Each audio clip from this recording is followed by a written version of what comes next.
دیا جائے اب ہماری توبہ ہے، اب ہم کبھی نافرمانی نہیں کریں گے، اب ہم سیدھی راہ چلیں گے، یعنی اس کو واپس نہیں بھیجا جائے گا۔ اثر نو عمل کرنے کے لیے کوئی دوسرا موقع اب اسے نہیں دیا جا سکتا۔ اس کی وجہ یہ ہے کہ اس دنیا میں دوبارہ امتحان کے لیے آدمی کو اگر واپس بھیجا جائے تو لامحالہ دو صورتوں میں سے ایک ہی صورت اختیار کرنی ہوگی، یا تو اس کے حافظے اور شعور میں وہ سب مشاہدے محفوظ ہوں جو مرنے کے بعد اس نے کیے، ان سب کو محو کر کے اسے پھر ویسا ہی خالی ذہن پیدا کیا جائے جیسا وہ پہلی زندگی میں تھا۔ اول الذکر صورت میں امتحان کا مقصد فوت ہو جاتا ہے، کیونکہ اس دنیا میں تو آدمی کا امتحان ہے ہی اس بات کا کہ وہ حقیقت کا مشاہدہ کیے بغیر اپنی عقل سے حق کو پہچان کر اسے مانتا ہے یا نہیں، اور طاعت و معیشت کی آزادی رکھتے ہوئے ان دونوں راہوں میں سے کس راہ کو انتخاب کرتا ہے۔ اب اگر اسے حقیقت کا مشاہدہ کرا دیا جائے اور معیشت کا انجام عملاً دکھا کر معیشت کے انتخاب کی راہ بھی اس پر بند کر دی جائے تو پھر امتحان گاہ میں اسے بھیجنا فضول ہے۔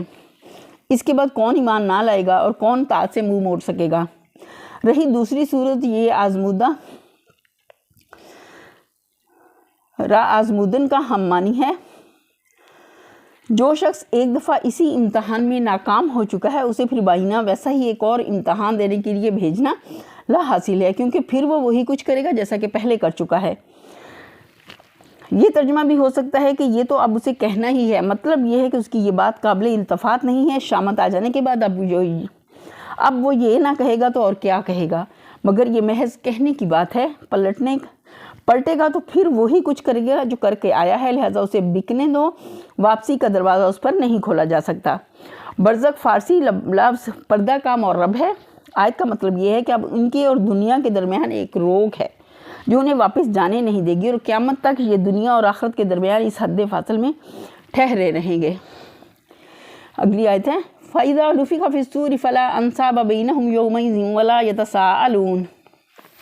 پھر جو ہی کہ سور پھونک دیا جائے گا ان کے درمیان پھر کوئی رشتہ نہ رہے گا، نہ وہ ایک دوسرے کو پوچھیں گے۔ اس کا مطلب یہ نہیں ہے کہ باپ باپ نہ رہے گا اور بیٹا بیٹا نہ رہے گا، بلکہ مطلب یہ ہے کہ اس وقت نہ باپ بیٹے کے کچھ کام آئے گا، نہ بیٹا باپ کے، ہر ایک اپنے حال میں کچھ اس طرح گرفتار ہوگا کہ دوسرے کو پوچھنے تک کا ہوش نہ ہوگا کہ اس کے ساتھ کوئی ہمدردی یا اس کی مدد کر سکے۔ دوسرے مقامات پر اس مضمون کو یوں بیان کیا گیا ہے، کوئی جگری دوست اپنے دوست کو نہ پوچھے گا۔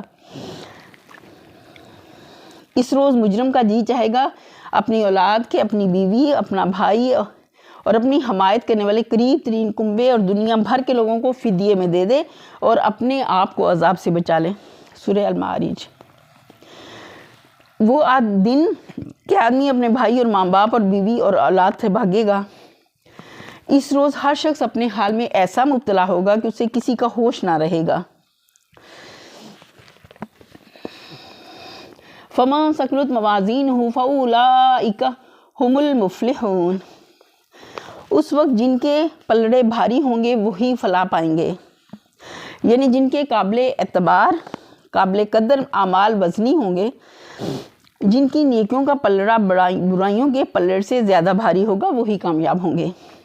وَمَنْ خَفَّتْ مَوَازِينُهُ فَأُولَٰئِكَ الَّذِينَ خَسِرُوا أَنفُسَهُمْ فِي جَهَنَّمَ خَالِدُونَ۔ اور جن کے پلڑے ہلکے ہوں گے وہی لوگ ہوں گے جنہوں نے اپنے آپ کو گھاٹے میں ڈال لیا، وہ جہنم میں ہمیشہ رہیں گے۔ آغاز سورہ میں اور پھر چوتھے رکوع میں فلاح اور خسران کا جو معیار پیش کیا جا چکا ہے اسے ذہن میں پھر تازہ کر لیجئے۔ تلفح وجوہہم النار وہم فیہا کالحون۔ آگ ان کے چہروں کی کھال چاٹ جائے گی اور ان کے جبڑے باہر نکل آئیں گے۔ اصل میں لفظ کالحون استعمال کیا گیا ہے۔ کالح عربی زبان میں اس چہرے کو کہتے ہیں جس کی کھال الگ ہوگی ہو اور دانت باہر آ گئے ہوں، جیسے بکرے کی بھنی ہوئی سری۔ عبداللہ بن مسعود سے کسی نے کالح کے معنی پوچھے تو انہوں نے الم تر الی الراس المشید، کیا تم نے بھنی ہوئی سری نہیں دیکھی؟ اس کی وضاحت میں انہوں نے یہ بتایا۔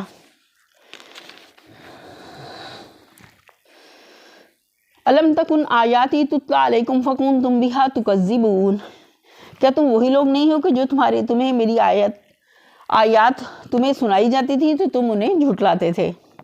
قالوا ربنا غلبت علینا شقوتنا وکنا قوما ضالین۔ وہ کہیں گے اے ہمارے رب، ہماری بدبختی ہم پر چھا گئی تھی، ہم واقعی گمراہ لوگ تھے۔ ربنا اخرجنا منها فإن عدنا فإنا ظالمون، اے پروردگار اب ہمیں یہاں سے نکال دے، پھر ہم ایسا قصور کریں تو ظالم ہوں گے۔ قال اخسؤوا فیہا ولا تکلمون، اللہ تعالیٰ جواب دے گا دور ہو جو میرے سامنے سے، پڑے رہو اسی میں اور مجھ سے بات نہ کرو، یعنی اپنی رہائی کے لیے کوئی عرض معروض نہ کرو، اپنی معذرتیں پیش نہ کرو۔ یہ مطلب نہیں ہے کہ ہمیشہ کے لیے بالکل چپ ہو جاؤ، بعض روایات میں آیا ہے کہ یہ ان کا آخری کلام ہوگا جس کے بعد ان کی زبانیں ہمیشہ کے لیے بند ہو جائیں گی، مگر یہ بات ظاہر قرآن کے خلاف پڑتی ہے، کیونکہ آگے خود ہی قرآن ہی ان کی اور اللہ تعالیٰ کی گفتگو نقل کر رہا ہے، لہٰذا یا تو یہ روایات غلط ہیں یا پھر ان کا مطلب یہ ہے کہ اس کے بعد وہ رہائی کے لیے کوئی عرض معروض نہ کر سکیں گے۔ انہو کان فریقن،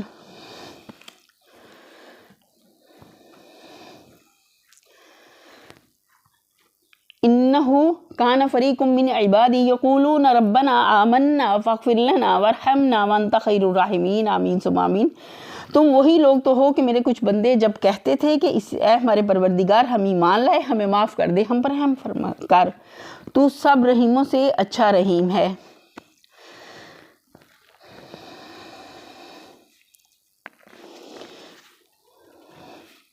فَاتَّخَذْتُمُوهُمْ سِخْرِيًّا حَتَّى أَنْسَوْكُمْ ذِكْرِي وَكُنْتُمْ مِنْهُمْ تَضْحَكُونَ، تو تم نے ان کا مذاق بنا لیا، یہاں تک کہ ان کی ضد نے تمہیں یہ بھی بھلا دیا کہ میں بھی کوئی ہوں، اور تم ان پر ہنستے رہے۔ انی جزیتم اليوم بما صبروا انہم هم الفائزون، کہ آج ان کے صبر کا میں نے یہ پھل دیا ہے کہ وہی کامیاب ہیں۔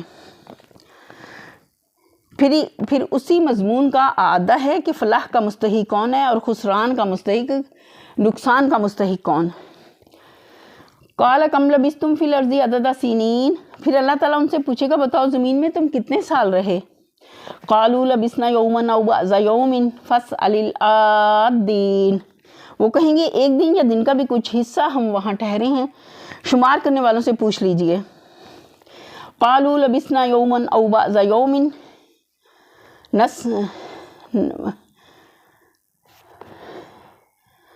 فاسأل العادین، پھر جواب میں اللہ تعالیٰ کیا فرمائیں گے؟ قال ان لبثتم الا قلیلا لو انکم کنتم تعلمون، ارشاد ہوگا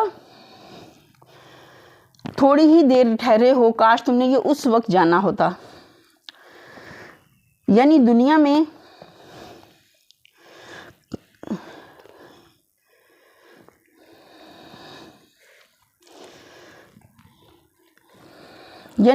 ہمارے نبی تم کو بتاتے رہے کہ یہ دنیا کی زندگی محض امتحان کی چند گنی چنی ساعتیں ہیں، انہی کو اصل زندگی اور بس ایک ہی زندگی نہ سمجھ بیٹھو، اصل زندگی آخرت کی زندگی ہے جہاں تمہیں ہمیشہ رہنا ہے۔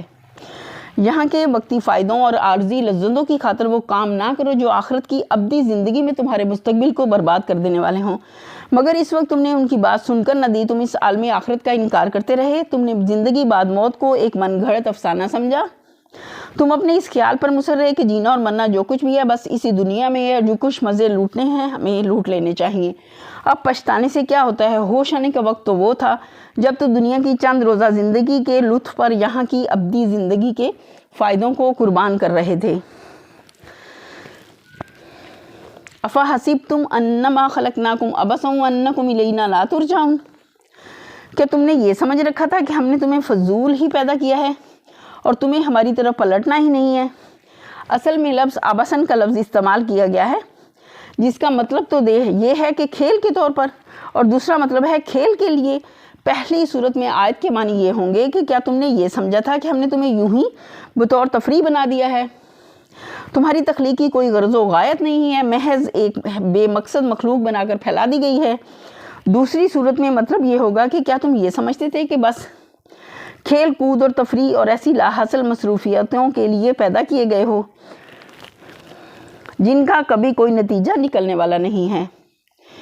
فتعالی اللہ الملک الحق لا الہ الا هو رب العرش الکریم،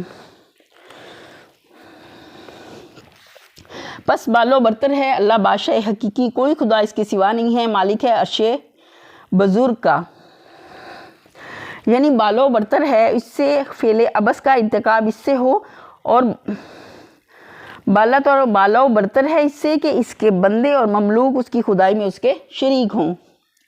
وَمَن يَدْعُ مَعَ اللَّهِ إِلَٰهًا آخَرَ لَا بُرْهَانَ لَهُ بِهِ فَإِنَّمَا حِسَابُهُ عِندَ رَبِّهِ إِنَّهُ لَا يُفْلِحُ الْكَافِرُونَ۔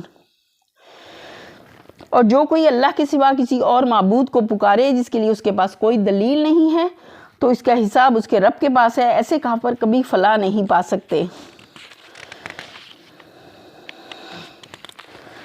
دوسرا ترجمہ یہ بھی ہو سکتا ہے کہ جو کوئی اللہ کے ساتھ کسی اور معبود کو پکارے اس کے لیے اپنے اس فعل کے حق میں کوئی دلیل نہیں ہے، یعنی وہ محاسبے اور باز پرس سے بچ نہیں سکتا۔ یہ پھر اسی مضمون کا آدھا ہے کہ اصل میں فلاح پانے والے کون ہیں اور اس سے محروم رہنے والے کون۔ وَقُلْ رَبِّ اغْفِرْ وَارْحَمْ وَأَنْتَ خَيْرُ الرَّاحِمِينَ۔ اے محمد صلی اللہ علیہ وسلم کہو میرے رب درگزر فرما اور رحم کر اور تو سب رحیموں سے اچھا رحیم ہے۔ یہاں اس دعا کی لطیف معنویت نگاہ میں رہے۔ ابھی چند سطر اوپر یہ ذکر آ چکا ہے کہ آخرت میں اللہ تعالیٰ نبی صلی اللہ علیہ وسلم اور صحابہ کرام کے دشمنوں کو معاف کرنے سے یہ کہہ کر انکار فرمائے گا کہ اے میرے جو بندے یہ دعا مانگتے تھے تم ان کا مذاق اڑاتے تھے۔ اس کے بعد اب نبی صلی اللہ علیہ وسلم کو اور ضمناً صحابہ کرام کو بھی یہ حکم دیا جا رہا ہے کہ تم ٹھیک وہی دعا مانگو جس کا ہم ابھی ذکر کر رہے ہیں۔ ہماری صاف تنبیہ کے باوجود اب اگر یہ تمہارا مذاق اڑائیں تو آخرت میں اپنے خلاف گویا خود ہی ایک مضبوط مقدمہ تیار کر دیں گے۔ یہیں پر ہم اپنے لیسن کا اختتام کرتے ہیں۔ وآخر دعوانا الحمدللہ رب العالمین۔ سبحان ربک رب العزت عما یصفون وسلام علی المرسلین والحمدللہ رب العالمین۔ آمین ثم آمین یا رب العالمین۔ السلام علیکم ورحمۃ اللہ وبرکاتہ۔